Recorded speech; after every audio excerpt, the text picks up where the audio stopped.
Myself Navneet Bhandari. I welcome you to my channel Quantum Academy of Physics. This is lecture number 4 Geometrical Optics Series JEE Mains Advanced and NEET. इससे पहले वाले 3 lectures में बच्चों आपको बहुत अच्छे से एक्सप्लेन किया था प्लेन मिरर्स के कंसेप्ट के बारे में, parallel mirror, deviations, rotation, velocities, relative velocity के कंसेप्ट। तो वो 3 लेक्चर्स अगर आप फिनिश कर चुके हो तो आज हम थोड़ा सा एक स्टेप आगे चलते हैं। आज हम स्फेरिकल मिरर्स को पढ़ेंगे। आज वाला पार्ट थोड़ा सा इंट्रोडक्टरी रहेगा, थोड़ा आपने सुना होगा पहले 10th क्लास में पढ़कर आए हो, बट फिर भी थोड़ा सा मैं चाहूँगा कि इसमें कुछ एडवांसमेंट लाई जाए, कुछ नया आपको बताया जाए। तो शुरू करते हैं स्फेरिकल मिरर। तो सबसे पहले आपको पता होना चाहिए कि एक्चुअल में स्फेरिकल मिरर बनेगा कैसे। स्फेरिकल मिरर अपने आप में एक सरफेस है, ना कि कोई लाइन। तो इसलिए मुझे क्या चाहिए, एक गोला चाहिए, एक स्फेयर चाहिए बहुत बड़ा। अब स्फेयर को जब आप इस पर्टिकुलर पोर्शन से कट कर दोगे तो ये वाला एंड बाहर निकालो इस तरह से, और यहां से इस एंड को बाहर निकालो। अब आपके पास देखो 2 3D सरफेस आ चुके हैं कुछ इस तरह के, देखो ध्यान से, इस तरह के।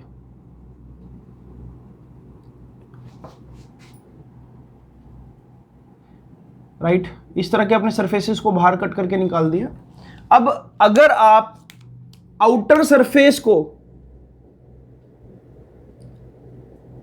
रफ बना दो या नॉन रिफ्लेक्टिंग बना दो और इनर सरफेस में सिल्वरिंग कर दो। सिल्वरिंग क्यों? ताकि जब भी कोई लाइट रे इस पर गिरे तो वो हमेशा क्या हो, रिफ्लेक्ट हो। To make a light reflect you have to paint silver colour. Perfectly silver कर देंगे ताकि कोई भी लाइट है तो हमेशा टकराए। तो इसको मैं अभी इस तरह से बना रहा हूं। अगर आपका इनर पार्ट सिल्वर है और लाइट यहां पर आकर टकरा रही है तो आप बोलोगे कि भाई ये जो मिरर बनाया आपने, ये बनाया concave mirror. This is concave mirror. अगर अंदर वाला पार्ट आपने सिल्वर कर दिया। सिमिलरली अगर आप इसको ऐसे देखो कि आपने अंदर वाला पार्ट नॉन रिफ्लेक्टिंग कर दिया और बाहर वाला पार्ट सिल्वर कर दिया,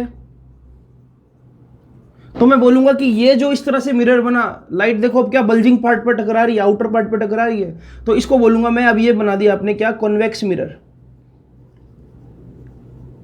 राइट, तो इस तरह से एक स्फेयर का हिस्सा है कन्वेक्स और कनकेव, जिसमें आपको एक साइड को सिल्वर करना होता है ताकि आप लाइट को रिफ्लेक्ट करा सको।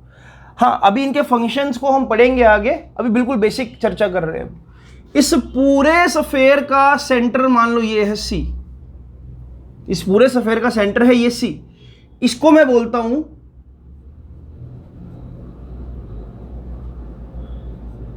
Centre of curvature. इस पॉइंट को अगर मैं यहां पर इसके लिए ड्रॉ करूं तो देखो इसके लिए सेंटर ऑफ कर्वेचर कहां, यहीं पे होगा। इसको मैंने सी मार्क कर दिया। राइट, अगर ध्यान से देखो जरा, ये वाला पार्ट अंदर वाला सिल्वर कर दिया, सी सेंटर ऑफ कर्वेचर यहां पर होगा। इसके लिए भी यहां पर कहीं होगा सेंटर ऑफ कर्वेचर। क्लियर? तो कुछ बेसिक टर्म्स को जानते हैं हम। अब देखो, अगर आपने मिरर से कुछ दूरी पर कोई ऑब्जेक्ट रख दिया तो आप मिरर के किस हिस्से से उसको डिस्टेंस को मेजर करोगे। जैसे कि फॉर एग्जांपल ये आपने मिरर लिया, राइट, एक कन्वेक्स मिरर लिया मान लो आपने, राइट, और यहां पर कोई ऑब्जेक्ट है, कोई पॉइंट ऑब्जेक्ट है, तो आप डिस्टेंस कहां से मेजर करोगे। तो आपको एक एक्यूरेट पॉइंट चाहिए जहां से आपके लिए डिस्टेंस मेजर करना बहुत ज्यादा इजी हो। अगर मैं ऊपर यहां पर पॉइंट लेता हूं तो देखो ये वाला पॉइंट, और अगर मैं यहां सेंटर पे लेता हूं तो कुछ स्लाइटली आपको क्या डिफरेंस देखने को मिलेगा, डेल्टा एक्स का। तो इसलिए कन्वीनियंस के लिए जनरली हम इसके सेंटर में एक पॉइंट लेंगे P, जिसको जनरली हम नाम देते हैं क्या, पोल। पोल इस पर्टिकुलर सरफेस के जनरली हम मिडिल में लेंगे ताकि ऑब्जेक्ट को मेजर करना हमारे लिए कन्वीनियंट हो। राइट, अगर मैंने ऑब्जेक्ट यहां पर रखा है तो मैं बोलूंगा कि भाई ये क्या है, पोल है, सेंटर ऑफ द मिरर। अच्छा, ये भी जरूरी नहीं है कि सेंटर में मिले।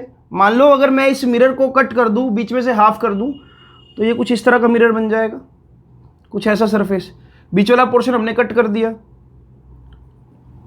अगर अब यहां पर ऑब्जेक्ट है तो मैं पोल को कहां ले रहा हूं, अभी भी यहीं पे ले रहा हूं। अब now this is not in the middle.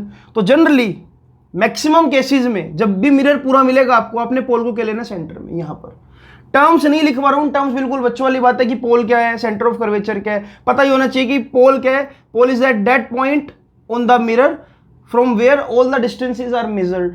Centre of curvature क्या आपके पास, it is centre of that sphere from which mirrors are cut outside, ऐसा बोल दो आप, राइट। तो इस तरह से मैं बोलूंगा कि भाई अभी भी इस पोल को मैं क्या यहीं पे लूंगा, अब यहां नहीं लूंगा। अगर मैं इसको बीच में से कट कर दूं तो मैं डिस्टेंस को यहां से मेजर करूंगा। क्लियर है? तो ये बेसिक बातें आई होप कि आपको समझ आ रही होगी। देन एक टर्म और आती है कि what is the principal axis. तो प्रिंसिपल एक्सिस समझाने के लिए मैं फिलहाल इसको यहां से रब कर रहा हूं। अगर मुझे प्रिंसिपल एक्सिस बनानी है तो उसके लिए मैं क्या बोलूंगा कि भाई अगर ये मेरा कोई कनकेव मिरर है या कन्वेक्स भी हो, डजेंट मैटर, एक ऐसी इमेजिनरी लाइन जो सेंटर ऑफ कर्वेचर और पोल को आपस में काटती हुई जाए या मिलाती हुई जाए, ऐसा बोल दूं मैं। It is imaginary line of axis which joins center of curvature and pole, that is called principal axis। और जनरली आप ऑब्जेक्ट को यहां पर कंसीडर करते हो कि प्रिंसिपल एक्सिस पे एक ऑब्जेक्ट रख दिया और मिरर से उसका डिस्टेंस मेजर कर रहे हो। कुछ टर्मोलॉजी और समझा रहा हूं मैं आपको कि जब भी ऑब्जेक्ट डिस्टेंस मेजर किया जाएगा पोल से, राइट, तो उसको हम डिनोट करेंगे ऑब्जेक्ट डिस्टेंस को हमेशा यू से। जब भी हम ऑब्जेक्ट की इमेज को लोकेट करेंगे कहीं पर भी, तो मैं लिख रहा हूं यहां पर साथ साथ ही कि ऑब्जेक्ट डिस्टेंस को हम डिनोट करेंगे हमेशा यू से, इमेज डिस्टेंस को हम डिनोट करते हैं वी से। और अभी फोकल लेंथ का कंसेप्ट मैं आपको समझा रहा हूं, तो इसलिए मैं अभी जल्दबाजी नहीं कर रहा हूं बताने में। लेकिन एक चीज और, सेंटर मान लो यहां पर, अगर सेंटर से लेकर पोल तक के डिस्टेंस को हम बोलते हैं क्या, capital R, that is radius of curvature. मतलब यहां से लेकर मिरर के पोल तक का, यहां पर अगर पोल बना रहे हो आप, राइट, इस तरह से, तो इस सेंटर ऑफ कर्वेचर से लेकर पोल तक के डिस्टेंस को आप बोलते हो रेडियस ऑफ कर्वेचर। अभी इसको और एक्सप्लेन करता हूं डिटेल में, इसको एक बार नोट डाउन कर लो अगर आपने नोट डाउन करना है।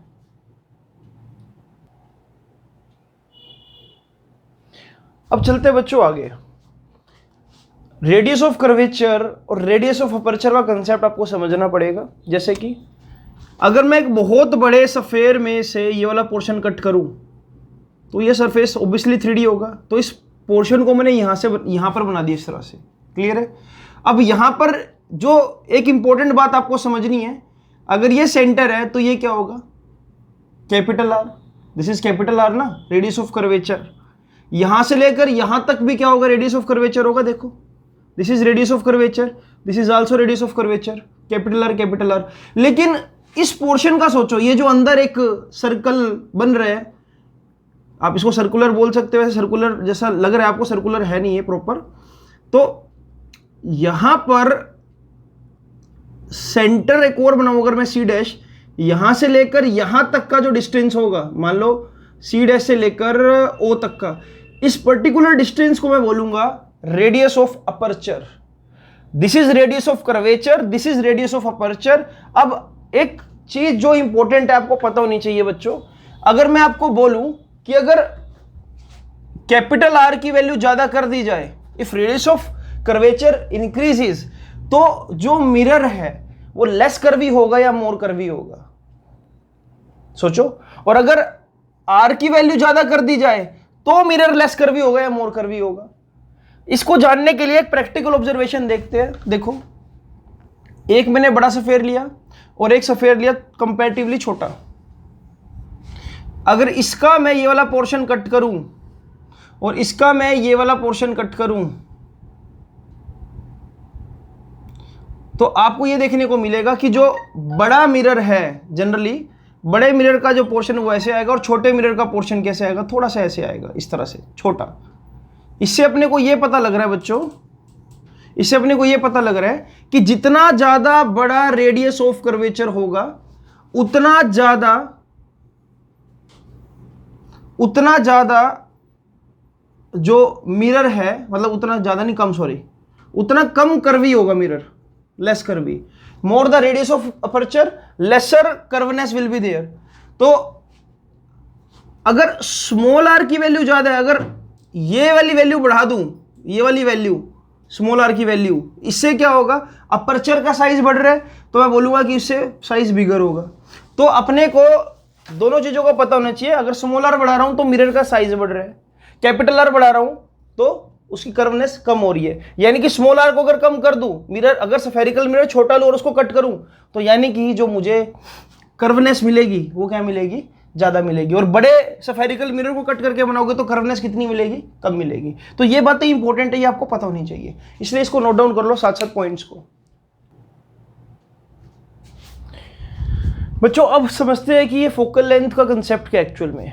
आपने 10th क्लास में पढ़ा था कि प्रिंसिपल फोकस क्या होता है, तो आपको डेफिनेशन बताई गई थी कि कोई भी ray parallel to principal axis आए और मिरर से टकराए तो हमेशा वो फोकस में से ही पास होगी। मतलब वो जहां पर भी रिफ्लेक्ट होने के बाद प्रिंसिपल एक्सिस को कट करेगी तो उस पॉइंट को मैं फोकस नाम दे दूंगा। तो एक बार हम इसको प्रैक्टिकली जानने की कोशिश करते हैं। और आपको यह भी बताया था कि शायद फोकल लेंथ जो होता है वो r/2 के इक्वल होता है, राइट। ऐसा बताया गया था आपको, यही पढ़ते आए थे आप कि focal length is basically r/2। लेकिन इस बात की सच्चाई तक आप पहुंचते हैं कि एक्चुअल में ऐसा है कि नहीं है। अगर दिस इज इंसिडेंट रे और यहां पर ये टकरा रही है, अब आपने नॉर्मल ड्रॉ करना है तो सफेयर पर नॉर्मल ड्रॉ करने का एक ही तरीका है, सबसे बढ़िया, जो आपने लाइन को सेंटर से पास होते हुए यहां पर मिलाना है इस तरह से, राइट। तो दिस इज योर नॉर्मल, कि अगर आप नॉर्मल ड्रॉ कर रहे हो तो ये हमेशा सेंटर में से ही पास करेगा। और आपको पता है कि अगर ये एंगल थीटा है तो ये एंगल भी क्या होगा बच्चों, थीटा होगा। और ये वाला पॉइंट जो है बेसिकली इसको नाम दे देता हूं मैं एफ और इसको नाम देते हैं हम पोल पी। क्लियर। तो अल्टीमेटली आपके रिजल्ट के अकॉर्डिंग एफ पी जो है ये CP/2 आना चाहिए। लेकिन अब इस बात की सच्चाई जानते हैं कि ऐसा है भी कि नहीं है। क्लियर है। चलो, अगर ये एंगल थीटा तो ये एंगल भी थीटा, राइट। ये एंगल अगर थीटा, हाँ ठीक है। अब यहां से काम करो, परपेंडिकुलर गिरा दो। सेंटर से लेकर यहां तक का डिस्टेंस टोटल कितना है बच्चों, r। तो इसको मैंने क्या नाम दिया, r। This is basically radius of curvature. Clear. तो अब ध्यान से देखो जरा, अगर यहां पर मैं परपेंडिकुलर गिरा रहा हूं तो ये 90 डिग्री, ये 90 डिग्री, इसको नाम देते हैं हम क्या, n। इसको नाम देते हैं हम क्या, n डैश। क्लियर। अब देखो आपके पास दो ट्रायंगल बन रहे हैं, CFN, ट्रायंगल CFN और ट्रायंगल n डैश NF।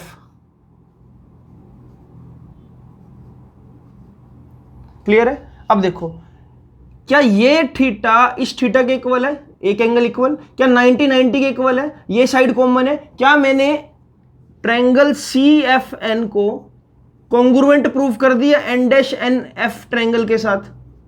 अगर ये दोनों ट्रायंगल कॉन्ग्रुएंट है, ध्यान से देखना जरा, अगर ये दोनों ट्रायंगल कॉन्ग्रुएंट है तो मैंने जब यहां पर परपेंडिकुलर बाइसेक्टर गिराया था तो ये क्या था, r/2, ये क्या है यहां पर r/2। क्लियर। तो अगर ये r/2 है, ये एंगल थीटा है, तो जो CF है बच्चों, ये पर्टिकुलर जो लाइन है CF, ये क्या होना चाहिए, देखो इस ट्रायंगल को अगर उठाए हम, ये ट्रायंगल आपका बन रहा है कुछ ऐसे, इस तरह से, जिसमें ये 90 डिग्री,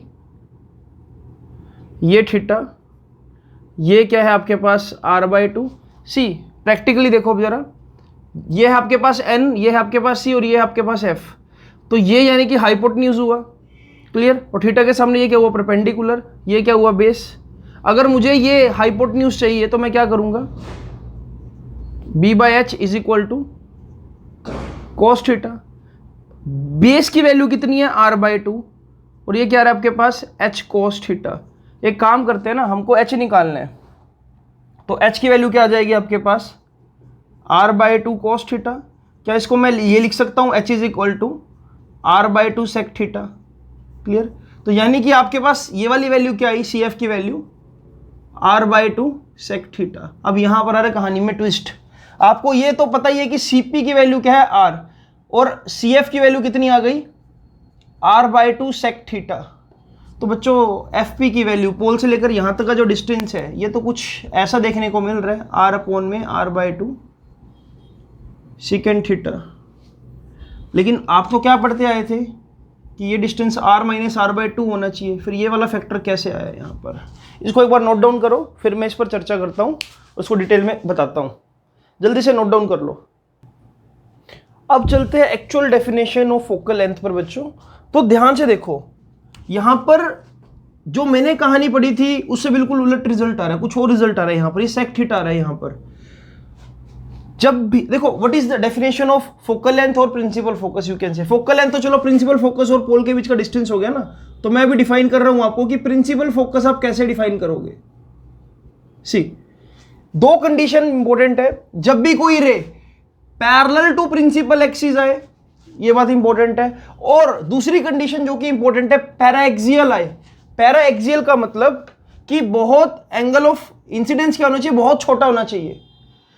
जैसे कि फॉर एग्जांपल अगर मान लो ये आप प्रिंसिपल एक्सिस बना रहे हो, तो लाइट रे यहां पर टकराई और इस तरह से, ये देखो अगर मैं यहां पर नॉर्मल ड्रॉ कर रहा हूं, ये एंगल बहुत छोटा होना चाहिए। अगर ये एंगल बहुत छोटा है, लेस देन 5 डिग्री या 6 डिग्री तक मान लेते हैं हम, तो मैं बोलूंगा कि भाई तब जिस भी पॉइंट पर वो प्रिंसिपल एक्सिस के जिस भी पॉइंट पर लाइट रे रिफ्लेक्शन के बाद मीट करेगी या कट करेगी, उस पॉइंट को मैं प्रिंसिपल फोकस तब बोलूंगा। अदरवाइज अगर मैं ये बात इग्नोर कर रहा हूं तो मैं यही रिजल्ट अप्लाई करूंगा, तब मैं r/2 नहीं बोल सकता। इसका मैं अभी न्यूमेरिकल भी कराऊंगा आपको। तो r is equal to f/2 सिर्फ तभी वैलिड है जब हम एंगल को बहुत स्मॉल मान रहे कि एंगल ऑफ इंसिडेंस क्या है, 4 डिग्री, 5 डिग्री, 2 डिग्री, 3 डिग्री, इस तरह से। क्लियर? अब सुनो जरा कहानी पूरी। तो अगर थीटा को हम बहुत ज्यादा स्मॉल ले ले, आप समझो अगर थीटा बहुत ज्यादा स्मॉल है, कोस 0 डिग्री क्या होता है 1, कोस 1 डिग्री को क्या मैं नियरली इक्वल टू 1 बोल दूं, कोस 2 डिग्री को क्या मैं नियरली इक्वल टू 1 बोल दूं, ज्यादा चेंज तो आएगा नहीं। कोस 3 डिग्री को क्या मैं नियरली इक्वल टू 1 बोल दूं। तो अगर थीटा स्मॉल है तो मैं बोल सकता हूं कि cos theta is nearly equal to theta, है ना। एक अजम्पशन हमने ले ली कि भाई कोस थीटा मतलब वैल्यू अगर वो छोटी एंगल की तो हम उसको थीटा भी ले सकते हैं। अगर कोस 0 1 है, सेकेंड 0 भी 1 होता है, राइट। तो यानी कि इस सिनेरियो में if ray is parallel and paraxial to principal axis, then I will say कि ये सेकेंड थीटा को हम 1 ले सकते हैं क्योंकि it is nearly equal to theta, and theta is if angle is very small, 1 degree, 2 degree, 4 degree, then we can say secant 0 degree, 1 degree, 2 degree will be nearly equal to 1. तो उस case में जो focal length है बच्चों वो आ जाएगी r minus r/2, यानी कि r/2। This is the condition. ये पैराएक्सियल वर्ड आपको क्या समझना है। अच्छा, पैराएक्सियल का अगर मुझे अपोजिट समझना हो कि भाई पैराएक्सियल जैसे कि गोरा काला, ब्लैक व्हाइट, पैराएक्सियल का मतलब है कि एंगल छोटा। एक आप पढ़ोगे मार्जिनल रेस। मार्जिनल रेस का मतलब होता है वो रेस जो बहुत बड़ा एंगल सबटेंड कर रही हो। यहां पर इस मिरर और नॉर्मल, मतलब इस इंसिडेंट और नॉर्मल के बीच में अगर एंगल बहुत बड़ा बन जाए तो मैं बोलूंगा कि अब ये पैराएक्सियल रे नहीं है, ये मार्जिनल रेज है। कंसेप्ट को आगे लेकर चलते हैं धीरे धीरे, इसको नोट डाउन करो। क्लियर? तो ये बात आपको पता होनी चाहिए कि मैं सेकेंड थीटा को कब इग्नोर कर सकता हूं यहां पर, इसलिए इसको नोट डाउन करो, फिर आगे चलते हैं। तो अब क्वेश्चन को पिक करता हूं बच्चा आपके लिए, और फिर अब इस क्वेश्चन को सोल्व करेंगे। देखो आपको स्क्रीन पे सामने क्वेश्चन नजर आ रहा होगा। अगर 3 सेंटीमीटर ऊपर से, मतलब ये प्रिंसिपल एक्सिस के 3 सेंटीमीटर ऊपर से मैंने किसी रे ऑफ लाइट को इस पर फॉल कराया यहां पर, और रेडियस ऑफ कर्वेचर जो इस स्फेरिकल मिरर का दे रखा है वो दे रखा है 5 सेंटीमीटर। आपको यह बताना है कि जहां पर रिफ्लेक्शन के बाद ये रे कट करेगी, मान लो रिफ्लेक्शन हुआ, पहले हम एक काम करते हैं ना, नॉर्मल ड्रॉ करते हैं। ये नॉर्मल ड्रॉ कर दिया हमने, ये हो गया सेंटर, तो ऑब्वियसली ऐसे कुछ जाएगी। क्लियर? ये वाला पॉइंट मान लो एफ है, तो आपने बताना है कि पोल से इस एफ पॉइंट का डिस्टेंस क्या होगा जहां पर रे प्रिंसिपल एक्सिस को कट कर रही है। कंडीशन आपके सामने है। ऑप्शंस क्या क्या है? 2 सेंटीमीटर, 2.5 सेंटीमीटर, 1.87 सेंटीमीटर और 3 सेंटीमीटर। तो ट्राई करते हैं इसको। पहली बात, अब क्या करो इसके अंदर, देखो क्वेश्चन करने के लिए, suppose this angle is theta जिससे लाइट गिरी। अगर मैं इस थीटा को आइडेंटिफाई कर लूं, अगर ये थीटा लेस देन 10 डिग्री हो तो चलो हम उस केस में मान लेंगे कि भाई उस केस में r/2 is equal to F है, और मैं बता दूंगा कि भाई फिर तो 2.5 सेंटीमीटर बिल्कुल ठीक आएगा। तो इस थीटा को आइडेंटिफाई करने के लिए यहां पर ऐसे सेंटर ऑफ कर्वेचर से इस लाइन के ऊपर एक परपेंडिकुलर गिरा दो, ये 90 डिग्री। आपको पता है कि यहां से लेकर यहां तक का डिस्टेंस क्या है बच्चों, r, यानी कि 5, और यहां से लेकर यहां तक का डिस्टेंस कितना है, 3 सेंटीमीटर। अब ये ट्रायंगल कुछ जाना पहचाना सा लग रहा है। देखो परपेंडिकुलर कितना आ रहा है, परपेंडिकुलर बाय हाइपोटेन्यूज यानी कि 3/5। क्या 3/5 साइन थीटा में 37 डिग्री का एंगल दे देगा आपको, क्योंकि साइन 37 कितना होता है, 3/5। तो यानी कि थीटा की वैल्यू कितनी फाइंड आउट कर ली अपने, 37 डिग्री। यानी कि जो ये रे आ रही है, this is not paraxial, this is marginal रे। क्लियर। और उस केस में अब आपको पता है कि r/2 रिजल्ट तो वैलिड नहीं है, तो आप क्या करोगे बच्चों, यहां पर अगर आपने f फाइंड आउट करना है या fp फाइंड आउट करना है, it should be r minus r/2 sec theta. r की वैल्यू 5 माइनस 5/2 सेकेंड 37 डिग्री अगर आपको पता हो तो ये होता है 5/4, कोज 37 4/5, तो सेकेंड 37 5/4। तो ये हो जाएगा 5 माइनस 5/2 इंटू में 5/4, इट विल बी 5 माइनस 25/8, और जब मैं इसको सोल्व करूंगा तो ये आ जाएगा 15/8, ऑलमोस्ट 1.8687 लिख लेते हैं क्योंकि ऑप्शन में 87 गिवन है, तो दिस इज क्लोजेस्ट वन। तो इसका ऑप्शन क्या होगा, ये। आई होप कि आपको ये चीज क्लियर हुई होगी बच्चों। इसको एक बार जल्दी से नोट डाउन कर लो, फिर आगे चलते हैं। इससे थोड़ा सा कंसेप्ट को और आगे लेकर चलते हैं, कंसेप्ट को थोड़ा सा और आगे लेकर चलते हैं बच्चों। कई बार आप जब ऑप्टिकल इंस्ट्रूमेंट पढ़ोगे तो आपके पास क्वेश्चन ये आएगा कि भाई मून से रेज आ रही है, लाइट रेज, सन से लाइट रेज आ रही है, डिस्टेंस स्टार से लाइट रेज आ रही है। तो ऐसी कंडीशन में जब भी एक ऑब्जेक्ट आपका इन्फिनिट डिस्टेंस पर हो या बहुत दूर हो, वो रेज जब भी आपके मिरर से टकराएगी तो जनरली आपको ऐसा देखने को मिलेगा, वो रेज हमेशा पैराएक्सियल तो होगी, बहुत स्मॉल एंगल पर आकर टकराएगी, मतलब बहुत एंगल ऑफ इंसिडेंस छोटा होगा, बट ऐसा जरूरी नहीं है कि वो पैरेलल टू प्रिंसिपल एक्सिस आकर टकराए। तो ऐसी कंडीशन में अगर मैं आपको बोलूं फाइंड हाइट ऑफ इमेज, या मैं बोल दूं find diameter of image of moon या स्टार, तो ऐसी कंडीशन में देखो आपको एक कंसेप्ट अप्लाई करना होता है। देखो सपोज इनफाइनाइट रेज आई, उनमें से मैंने कोई 3 रेज यहां पर ड्रॉ कर दी, it is not parallel to principal axis but they are striking on the concave mirror, a big concave mirror. Suppose जैसे ही टकराएगी हर पॉइंट पर एंगल आई एंगल आर के इक्वल है। मान लेते हैं कि भाई किसी अल्फा एंगल से टकराई तो ये एंगल भी क्या हो गया, अल्फा, यहां से लेकर अल्फा। अब मान लो कि ये h आपने फाइंड आउट करना है या h' फाइंड आउट करना है, मान लो कि आपने ये h' फाइंड आउट करना है। क्लियर। और आपको इस बात का पता होना चाहिए बच्चों कि अब मैंने इस डायग्राम में मॉडिफिकेशन कर दिया बच्चों। यहां पर एक चीज बतानी आपके लिए बहुत जरूरी थी जो मैंने अभी स्किप कर दी थी, वो मैं आपको बताने वाला हूं। जब भी लाइट रेज पैरेलल होगी एक दूसरे के, but they are not parallel to principal axis, then after reflection they will meet at focal plane। अब ये फोकल प्लेन क्या होता है, इस पॉइंट को मैं बोलता हूं प्रिंसिपल फोकस, राइट, और यहां से लेकर यहां तक की लेंथ को मैं बोलता हूं फोकल लेंथ। तो फोकल प्लेन हमने यहां पर क्या इस तरह से ड्रॉ कर दिया, क्योंकि हो सकता है जो इमेज है वो 2D में बने, तो आप उस पॉइंट का क्या करोगे, आपको एक प्लेन चाहिए पूरा। तो ऐसा देखा गया, ऐसा ऑब्जर्व किया गया कि जब भी लाइट पैरेलल आ रही है एक दूसरे के, but they are not parallel to principal axis, जो वो रेज आपस में मिलकर इमेज बना रही थी हमेशा एक ही पर्टिकुलर लोकेशन पर बना रही थी। तो वो देखा गया कि वो हमेशा जो लोकेशन है वो फोकस पॉइंट पे हमने जो प्लेन ड्रॉ किया वहां पर मिल रही है आपको। क्लियर। तो अब अगर मैं इस h' को फाइंड आउट करना चाहूंगा तो मेरे लिए काम आसान है, क्योंकि यहां से लेकर यहां तक का डिस्टेंस क्या है, f। क्योंकि अल्फा बहुत छोटा है, इस ट्रायंगल को बाहर निकालो एक बार, अगर आप ध्यान से देखो इस ट्रायंगल को, दिस इज एंगल अल्फा, ये क्या आपके पास फोकल लेंथ, और ये क्या आपके पास height of the image. Clear. अगर एक लीनियर बॉडी है तो मैं हाइट बोल रहा हूं, अभी मैं 2 डायमेंशन में भी समझाता हूं इसको।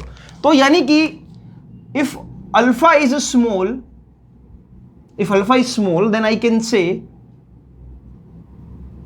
tan alpha is nearly equal to alpha, और tan अल्फा का फॉर्मूला क्या होता है, परपेंडिकुलर बाय बेस, तो यानी कि जो अल्फा होगा बच्चों वो क्या हो जाएगा, h डैश अपॉन में f, यानी कि अगर आप h डैश चाहते हो तो वो क्या होगा, f इंटू में अल्फा। और जनरली ये अल्फा की वैल्यू आप किस में लोगे, यहां पर रेडियंस में लोगे, रेडियन में लोगे, रेडियन में, राइट। क्योंकि जो स्मॉलर एंगल्स हम बात करते हैं एस्ट्रोनॉमी में तो हम सारे एंगल्स रेडियन में लेते हैं। अब आपको ये भी पता होना चाहिए कि भाई रेडियन का मतलब क्या, देखो 2 पाई रेडियन यानी कि 360 डिग्री, 1 रेडियन यानी कि 360 डिग्री अपॉन में 2 पाई।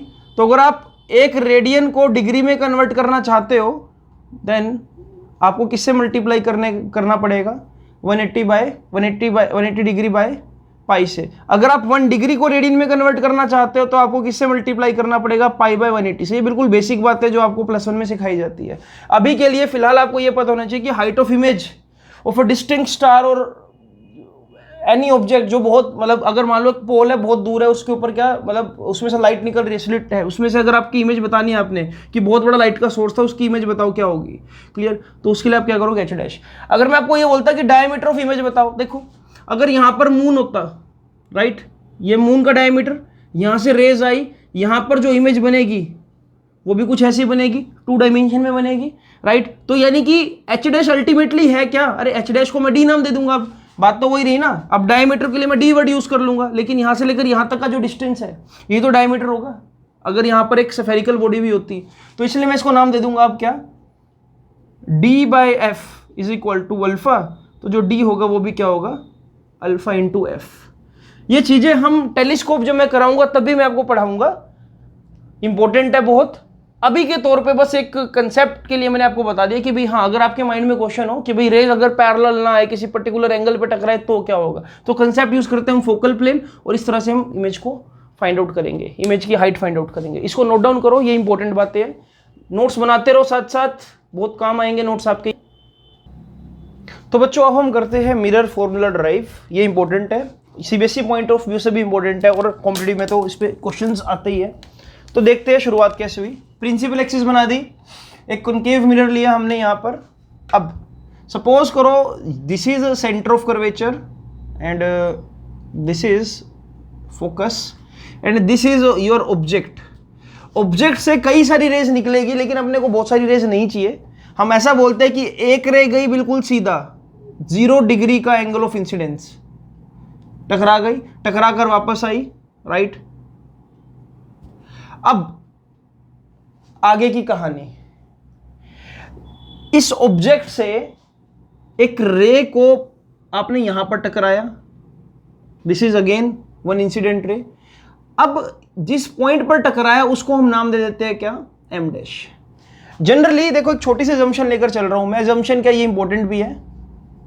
m dash is very close to pole P।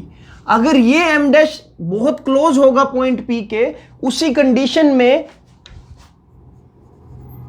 Then ray will be paraxial. उसी कंडीशन में जो आपको रे वो पैरा एक्सियल मिलेगी, उसके बहुत ज्यादा चांसेस है, राइट। क्योंकि जितना मैं क्लोज लेकर जाऊंगा उतना ही एंगल ऑफ इंसिडेंस छोटा हो जाएगा, बिल्कुल।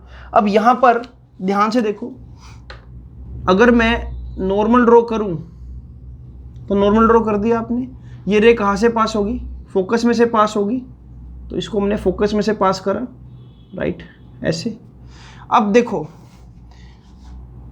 यहां से यहां तक के डिस्टेंस को मैं बोलता हूं u, सेंटर ऑफ कर्वेचर से यहां तक के डिस्टेंस को मैं बोलता हूं क्या, r, और यहां से यहां तक के डिस्टेंस को मैं बोलता हूं क्या, स्मॉल f। ये डायग्राम को ध्यान से देखो जरा, और देखो अगर ये एंगल यहां पर थीटा है तो ये अंदर वाला एंगल भी क्या होगा, थीटा। इस एंगल को हम बोल देते हैं अल्फा, इसको बोल देते हैं बीटा, इसको बोल देते हैं हम gamma. There are 3 angles, alpha, beta and gamma. तो 3 एंगल्स मैंने यहां पर ड्रॉ कर दिए बच्चों। अब देखो आगे की कहानी, मैं यहां पर क्या लिख रहा हूं, alpha, beta and gamma are very small angles subtended on principal axis. Clear? इस डायग्राम को बनाओ, फिर मैं थोड़ा सा क्लोज लुक में इसको करवाता हूं आपको। अब ध्यान से देखना क्या करने वाला हूं मैं यहां पर। सबसे पहले ट्रायंगल पिक करो एम डैश ओ सी, यानी कि ये वाला ट्रायंगल जो अंदर वाला है, एम डैश ओ सी। तो लिख रहा हूं मैं यहां पर in triangle M dash O C, क्या सम ऑफ इंटीरियर एंगल यानी कि alpha plus theta is beta के इक्वल होगा?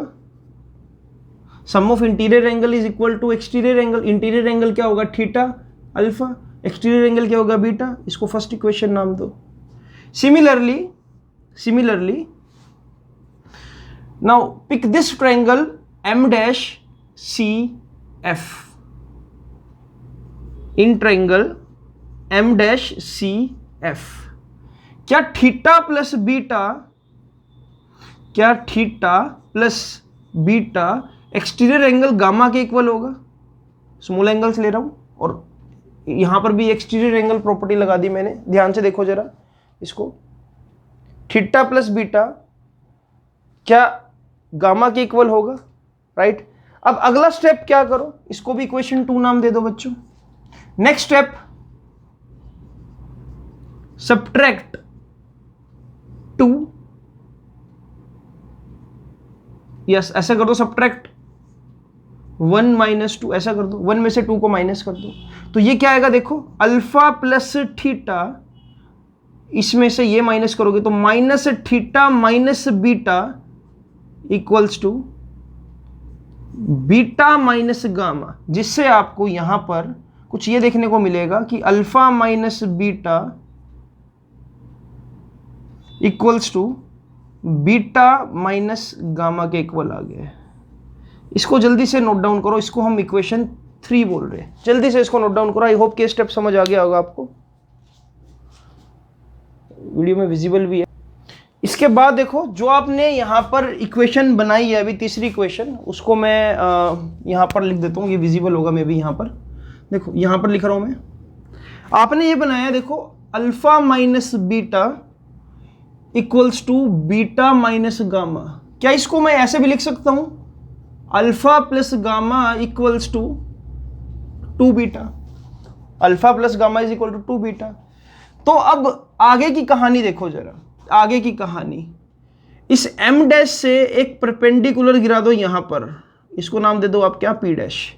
क्योंकि m डैश बहुत क्लोज है p के, इसलिए ये जो डिस्टेंस होगा ये बहुत नेग्लिजिबल होगा।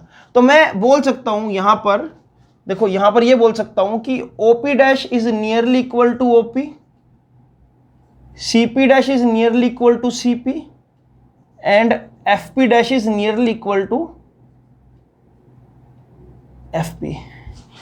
यहां पर परपेंडिकुलर गिरा दिया। अब मैं परपेंडिकुलर क्यों गिरा रहा हूं, इस परपेंडिकुलर से 3 राइट एंगल ट्रायंगल आपने देखने। अब MP डैश O यानी कि सबसे बड़े वाला ट्रायंगल, मतलब M डैश CP डैश यानी कि इससे बीच वाला ट्रायंगल, इसी तरह से M डैश FP डैश यानी कि ये वाला triangle.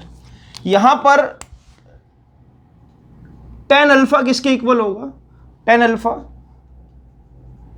M dash P dash upon में बेस कितना होगा U। सिमिलरली tan बीटा किसके इक्वल होगा, tan beta M dash P dash upon में CP डैश यानी कि R। tan गामा किसके इक्वल होगा, यानी कि M dash P dash upon में F। इतना करने के बाद अब देखो, अच्छा यहां पर एक चीज और जो बहुत इंपॉर्टेंट है आपके लिए, कि क्या यहां पर इमेज भी यहीं पर बन रही है। देखो ये जो रे है टकरा कर यहां पर इस पर्टिकुलर पॉइंट पर ही मीट कर रही है, तो मैं इसको F ना बोलकर अगर इमेज डिस्टेंस V बोल दूं तो वो भी गलत नहीं होगा, है ना। इसको मैं इमेज डिस्टेंस V भी बोल सकता हूं, तो मैंने इसको बोल दिया कि दिस इज V। हाँ ये एफ भी है, लेकिन ये क्या है वी। इमेज कहाँ पर बन रही है, फोकस पर बन रही है, क्योंकि रे टकरा कर देखो प्रिंसिपल एक्सिस और इस पर्टिकुलर रिफ्लेक्टेड रे को यहाँ पर कट कर रही है। अब आगे की कहानी देखो, क्योंकि tan alpha nearly equal to alpha है, तो अल्फा की जगह मैं क्या लिख सकता हूँ, इस इक्वेशन में पुट करो जरा, मैं यहाँ पर ब्लू पेन यूज करता हूँ। देखो अल्फा की जगह क्या यूज करोगे आप, M dash P dash upon में यू। गामा की जगह क्या यूज करोगे आप, plus M dash P dash upon में वी इक्वल्स टू 2। बीटा की जगह क्या यूज करोगे आप, M dash P dash upon में आर। इतना करने के बाद आपको नजर आ रहा है कि M dash P dash M dash P dash M dash P dash को कॉमन लेके मैं कैंसिल कर सकता हूं, तो ये आ जाएगा 1/u plus 1/v equals to 2/r। यानी कि 2/r को क्या लिखा जा सकता है बच्चों, 1/u plus 1/v equals to 1/f। क्योंकि r को आप क्या लिख सकते हो, 2f लिख सकते हो ना यहाँ पर, तो इससे क्या आ जाएगा ये 1/f। तो बच्चों यही होता है आपका mirror formula. This is your mirror formula, 1/u plus 1/v plus 1/f। This is derivation of mirror formula. CBSE के लिए तो इंपॉर्टेंट है ही, बट कॉम्पिटिटिव में भी ये रिजल्ट इंपॉर्टेंट है। और मैं बताता हूँ कि इसको मैं जनरलाइज कैसे करूंगा। इसको लिखना चाहो तो लिख लो, एक बार खुद से ट्राई करो। आई होप कि एंगल, कैमरा एंगल में सब कुछ आ गया होगा। हाँ, इसको जल्दी से नोट डाउन करो। अब इसको जनरलाइज करने का एक तरीका है बच्चों, देखो आपने प्रूफ करा 1/v plus 1/u is equal to 1/f। ये दोनों मिरर्स के लिए वैलिड होगा, चाहे कन्वेक्स हो चाहे कनकेव हो। बस आपने साइन कन्वेंशन का ध्यान रखना है कि v u f negative positive कब होगा, और कोई रॉकेट साइंस नहीं है। मैं आपको सिर्फ 3 बातें बताऊंगा जिससे आप को वो याद करने की जरूरत नहीं है। अपवर्ड, डाउनवर्ड, लेफ्ट, राइट, भूल जाओ उसको 2 मिनट के लिए। सबसे पहले आप ये मानो कि पोल एक ओरिजिन है और पोल से सभी डिस्टेंस को मेजर करोगे। आपने पोल पर खड़ा होकर हमेशा ऑब्जेक्ट की तरफ देखना है। पोल पर खड़ा होकर आपने ऑब्जेक्ट की तरफ देखना है। Second rule, direction of rays is taken as positive. इसको समझते हैं अब जरा। जैसे कि अगर मैं बोल रहा हूं कि ऑब्जेक्ट से रेज इस डायरेक्शन में निकल रही है और यहां पर आपका पोल है, तो मैं बोलूंगा पोल की ये वाली साइड पॉजिटिव और ये वाली साइड नेगेटिव। अगर डायरेक्शन ऑफ रेज इस तरह से है, राइट, मान लो ऑब्जेक्ट आपका राइट साइड में पड़ा है, तो मैं बोलूंगा कि भाई पोल की ये वाली साइड पॉजिटिव, ये वाली साइड नेगेटिव, राइट। अगर आप लेफ्ट साइड के चक्कर में तो गड़बड़ कर दोगे। देखो मैं आपको एक एग्जांपल से समझाता हूं। देखो एग्जांपल से आपको डेफिनेटली बात समझ आ जाएगी। If suppose I am saying a concave mirror has focal length 10 centimeter. Object is placed 15 centimeter from it. रे डायग्राम बनाओ जरा इसका। अब देखो इसका रे डायग्राम बनाने बिल्कुल इजी है। देखो अगर मैं बनाऊं कॉनकेव मिरर, सबसे पहले एक बच्चे को हमने काम दिया तो उसने ऐसा बना दिया कॉनकेव मिरर, राइट।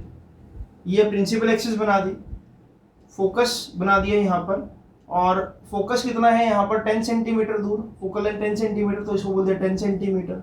और ऑब्जेक्ट को यहाँ पर कहीं प्लेस कर दिया, ऑब्जेक्ट को यहाँ पर कहीं प्लेस कर दिया। देखो ऑब्जेक्ट से, अगर ऑब्जेक्ट पॉइंट ऑब्जेक्ट हो, ऑब्जेक्ट से लाइट रेज कहाँ पर जा रही है, लेफ्ट से राइट की तरफ जा रही है, यानी कि पोल को क्या बोल रहा हूं मैं, ओरिजिन।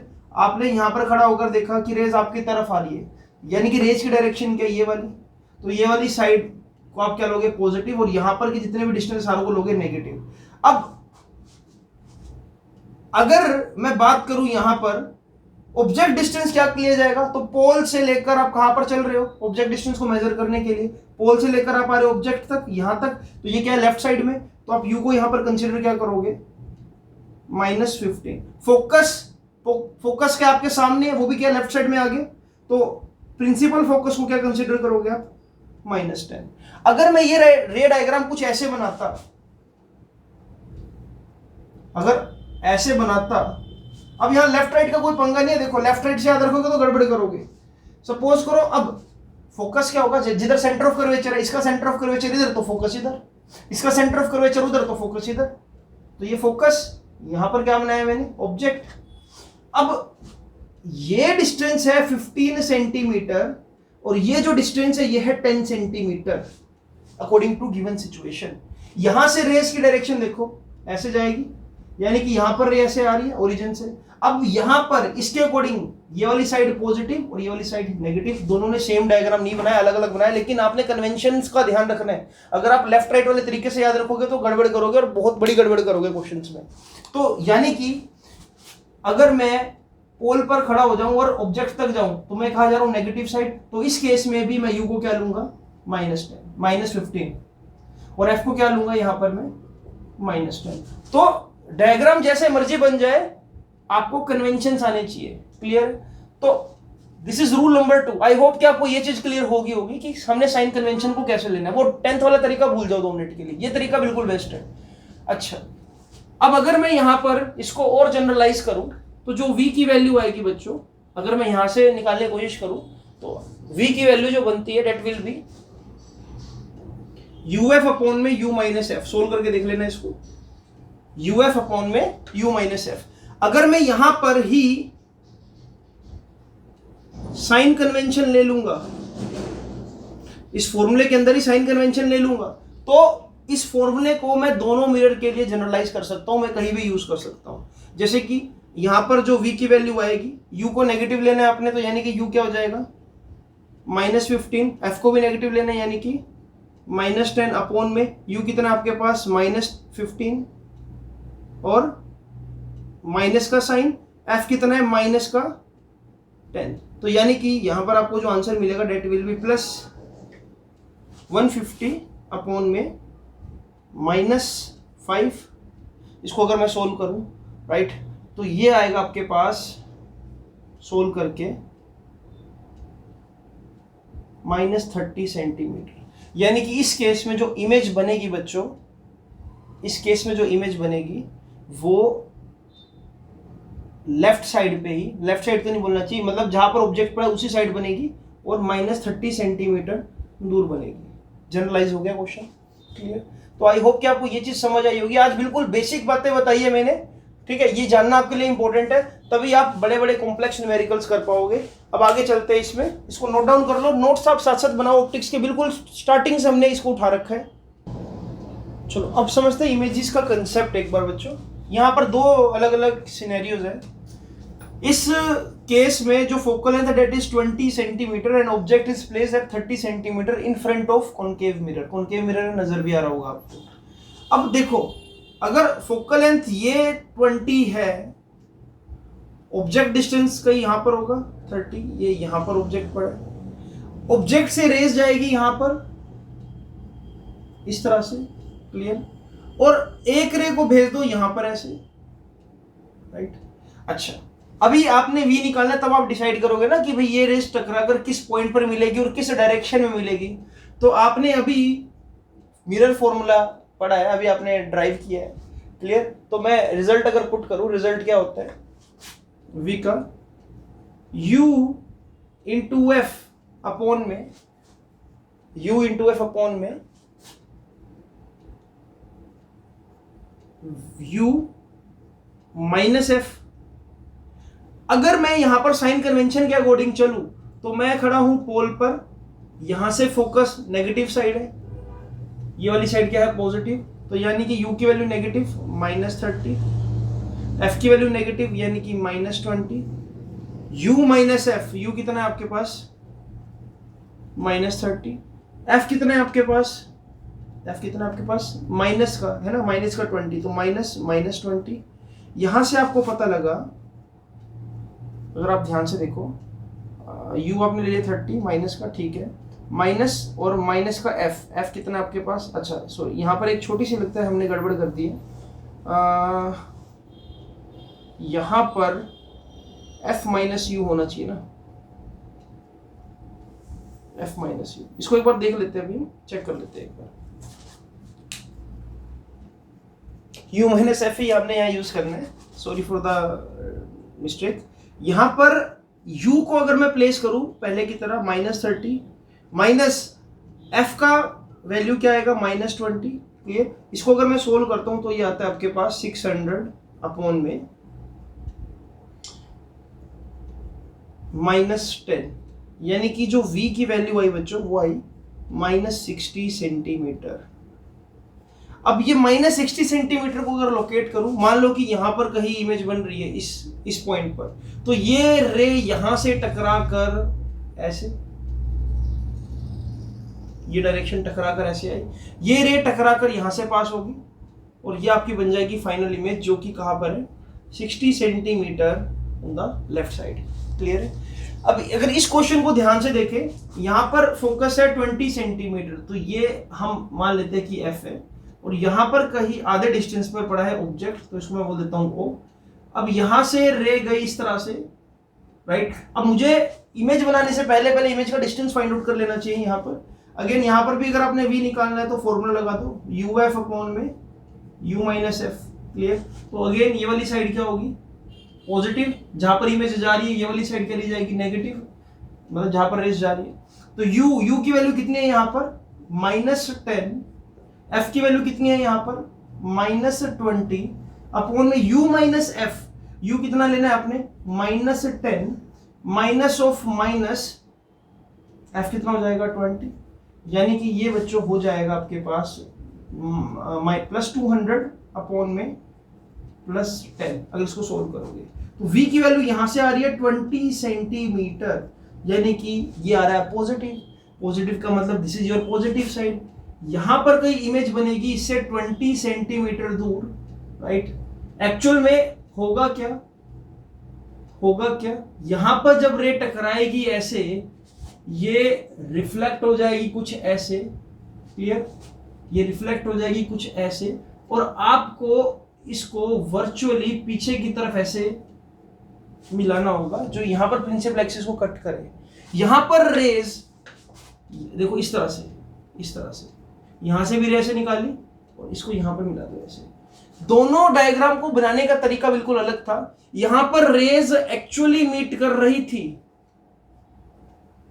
यहां पर एक्चुअल में मीट नहीं करी, तो यहां पर भी इमेज बनाई और यहां पर भी इमेज बनाई। इस तरह की इमेज को, जहां पर रेज अपीयर्स टू मीट, इस तरह की इमेज को बोलते हैं वर्चुअल इमेज।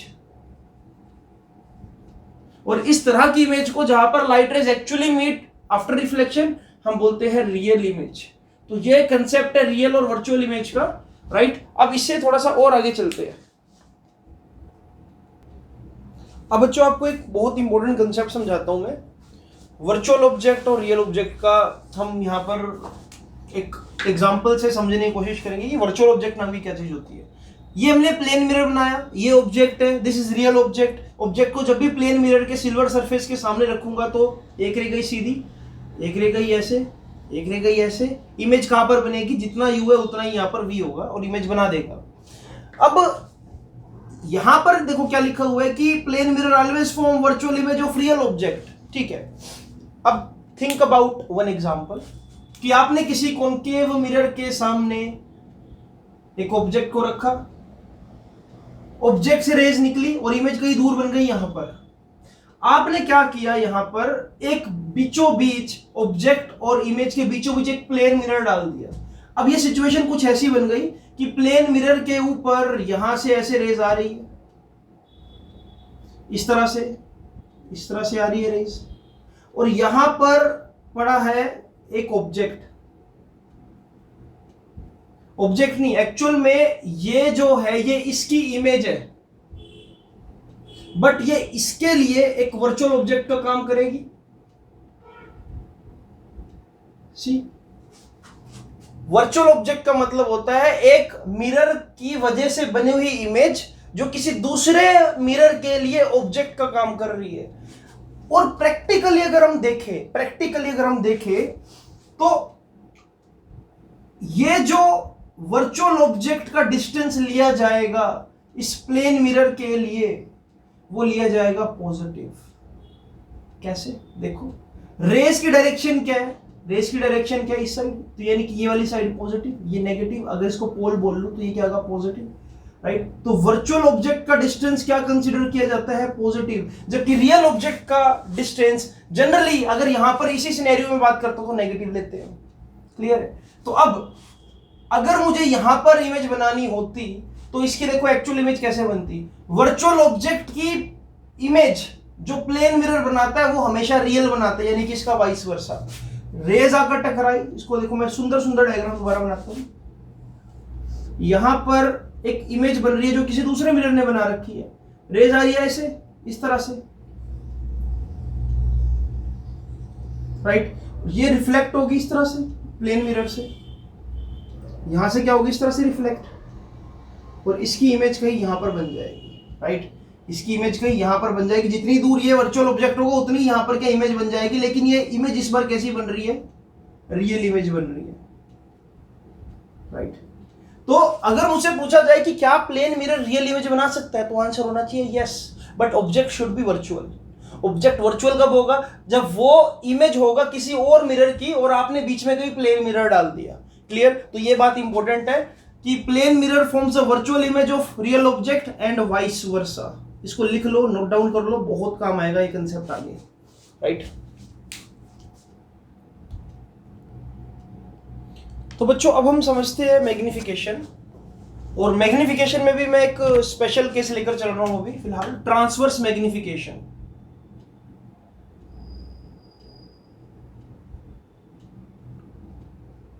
इंट्रोडक्टरी पार्ट था लेक्चर का, थ्योरेटिकल ज्यादा हो गया आज, बट जो अगला लेक्चर होगा वो न्यूमेरिकल बेस्ड होगा प्योरली।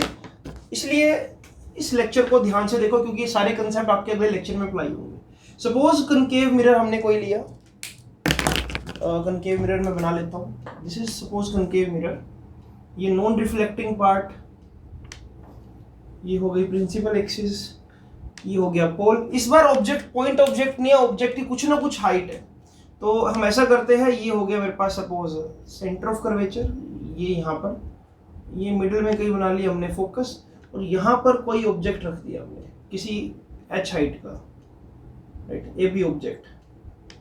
एक रे गई सीधी, एक रे को पास कर दो, मतलब टकरा दो पोल पर। अब आपको पता है कि ये रे जो यहाँ टकराई ये फोकस में से पास होगी, तो फोकस में से पास करा दो इसको इस तरह से, और जो यहाँ से पोल पर टकराई है, अगर ये एंगल थीटा है तो उसी थीटा एंगल पर ये इस तरह से पास हो जाएगी, और जहां पर दो रेज मीट करेगी तो वहां पर आपको क्या मिल जाएगी, इमेज। तो मैं इमेज को बोल देता हूं ए डैश बी डैश। ये एंगल थीटा है तो ये एंगल भी क्या होगा बच्चों, थीटा होगा। अब think about two triangles here, A B P, यानी कि ये वाला triangle, and triangle A dash B dash P. क्या दोनों में मैं tan थीटा की वैल्यू को इक्वेट करा सकता हूं? इसमें अगर tan थीटा निकालूं तो tan थीटा क्या आएगा, परपेंडिकुलर। परपेंडिकुलर का मतलब height of the object upon में बेस। बेस का मतलब क्या हो गया, ऑब्जेक्ट डिस्टेंस u। अगर इस दूसरे ट्रायंगल में निकालूं तो यहां पर tan थीटा की वैल्यू क्या आएगी, tan i tan r बोल दो, बात तो एक ही है, थीटा इक्वल है तो थीटा से कंसीडर कर रहा हूं। यहां पर ये हो जाएगा height of the image perpendicular upon में बेस क्या हो गया यहाँ पर v। तो I can compare both tan thetas, height of the object upon में u equals to height of the image upon में v। अब यहां से एक चीज अपने को समझ आ रही है, क्या मैं ये चीज लिख पा रहा हूं यहाँ पर hi अपॉन में ho, height of the image upon में height of the object is equal to u by v। Sign convention अगर मैं देखूं इस पर्टिकुलर केस के लिए, u भी नेगेटिव है v भी नेगेटिव है, तो यानी कि नेगेटिव नेगेटिव पॉजिटिव। ये तो चलो इस केस के लिए एक जनरलाइज केस हमने बना दिया, लेकिन यहाँ पर अभी भी इसको अगर मुझे जनरलाइज करना है, मतलब इस केस में तो चलो फिट हो रहे हैं कहीं ना कहीं, लेकिन अभी भी इसमें छोटी सी प्रॉब्लम है। अगर मैं इसको ओरिजिन मान रहा हूँ, इसकी एक साइड हमने ये वाली क्या ले ली, पॉजिटिव, ये साइड नेगेटिव ले ली, तो आपको नहीं लगता कि ऊपर वाली जो डिस्टेंसेस है उसको मुझे पॉजिटिव लेना चाहिए और नीचे वाले डिस्टेंसेस को नेगेटिव लेना चाहिए? तो ये केस एक्चुअल में ऐसा बनना चाहिए था, माइनस एच आई अपॉन में एच ओ इक्वल्स टू, यहां पर हमने कुछ गड़बड़ कर दी, ये v बाई यू आना था यहाँ पर, v बाई यू, तो ऐसे नहीं होना चाहिए था v बाई यू, या मैं ऐसा बोल दूं height of the image upon में हाइट ऑफ द ऑब्जेक्ट क्या होगा, v अपॉन में u, where v is image distance and o is object distance, और यहां नेगेटिव लगा दो। This is general case. अब आप किसी भी केस को उठा लो, कोई मर्जी रे डायग्राम हो, किसी भी मर्जी तरह का आपको कोई क्वेश्चन मिल जाए, आपने जनरलाइज केस क्या यूज करना है कि भाई एच आई अपॉन में H O is minus v by u, और इस पर्टिकुलर फॉर्मूले के अंदर वैल्यूज प्लेस होगी। क्लियर है? और यहां पर मैं इसको बोल सकता हूं दिस इज लीनियर मैग्निफिकेशन या ट्रांसवर्स मैग्निफिकेशन भी बोल देते हैं इसको। आई होप कि आपको ये चीज समझ आ गई होगी। अगर मुझे हाइट ऑफ द इमेज निकालनी है तो height of the image minus v into में एच नोट अपॉन में यू, ऐसे निकाल सकता हूँ। क्लियर? हाँ, एक तरीका और भी है। देखो, एक तरीका और है। अगर मुझे फॉर्मूला पता है ढंग से, 1/f is equal to 1/v plus 1/u, ये मेरे पास है मिरर फॉर्मूला। अगर मैं v से मल्टीप्लाई कर दूं तो ये हो जाएगा v/f 1 प्लस v/u। तो यानी कि जो v/u की वैल्यू आ रही है यहां पर आ रही है v/f -1। अगर आपको फॉर्मूले को जनरलाइज करना तो यहां नेगेटिव लगा दो, यहां भी नेगेटिव से मल्टीप्लाई कर दो, तो ये क्या हो जाएगा ऐसे कुछ। क्लियर? तो ये आ जाएगा 1 minus v/f equals to magnification. तो इस तरह से भी आप मैग्निफिकेशन निकाल सकते हो इन terms of v and f। आपको हमेशा v और u की नीड नहीं है, अगर f और v दे रखा तब भी आप मैग्निफिकेशन निकाल पाओगे। अगर आपको u और f के टर्म में निकालना है, आई होप कि कैमरा एंगल में आ रहा होगा। हाँ, अगर आपको u और f के टर्म में निकालना है तो इसी फॉर्मूले को 1/f is equal to 1/v plus 1/u, इसी को दोनों साइड मल्टीप्लाई कर दो u से, तो ये हो जाएगा u/f u/v प्लस 1, यानी कि u/v equals to u/f minus 1। और अगर मैं इसको रेसिप्रोकल करूँ, अब रेसिप्रोकल करने से पहले एक काम करते हैं, इसको हम सोल्व कर लेते हैं। ये हो जाएगा u माइनस f अपॉन में f इक्वल्स टू u/v। मुझे चाहिए माइनस v/u, तो पहले इसको रेसिप्रोकल करो। जब इसको रेसिप्रोकल करोगे तो ये हो जाएगा f अपॉन में u माइनस f। अब नेगेटिव साइन से अगर मल्टीप्लाई कर दोगे यहां पर माइनस, यहां पर माइनस इस तरह से लगा दो, तो ये बच्चों आपके पास बन जाएगा मैग्निफिकेशन का formula in terms of f and u। एक बार इसको देखो जरा ध्यान से, राइट? तो अपने को हर बार u और v की नीड नहीं है। देखो, दो फॉर्मूले बना दिए मैंने। एक फॉर्मूला बन गया 1 माइनस v/f, इसको आप ये भी बोल सकते हो, ये आ गया मैग्निफिकेशन, इसको ये भी बोल सकते हो ना आप f माइनस v अपॉन में f। ये फॉर्मूला भी ध्यान रखना, ये मैग्निफिकेशन का फॉर्मूला है। एक फॉर्मूला देखो जरा, दूसरा फॉर्मूला, इसको मैं रब कर रहा हूं फिलहाल यहां से। दूसरा फॉर्मूला आपने बनाया, अच्छा देखो ये बनाया आपने ना, माइनस f अपॉन में u minus f equals to m। अगर मैं यहां पर नेगेटिव साइन कॉमन ले लूं तो ये बन जाएगा, देखो f अपॉन में f minus u equals to m। तो ये हो गया दूसरा जनरलाइज फॉर्मूला मैग्निफिकेशन का। क्लियर है? तो दोनों ही फॉर्मूला अपनी जगह ठीक है। In terms of f and u this is the formula, in terms of f and v this is the formula. आपको हर बार फिर ये सोल्व करने की जरूरत नहीं होगी, अगर याद आ जाए तो ठीक है, शॉर्टकट है एक तरह से। इसको नोट डाउन कर लो बच्चों, ये काम बहुत आएगा आपके। आज का कमेंट बॉक्स क्वेश्चन दे रहा हूं, सिंपल है बिल्कुल। अच्छा, कुछ इंपॉर्टेंट की पॉइंट्स और लिखवा रहा हूं बच्चों आपको मैग्निफिकेशन से रिलेटेड।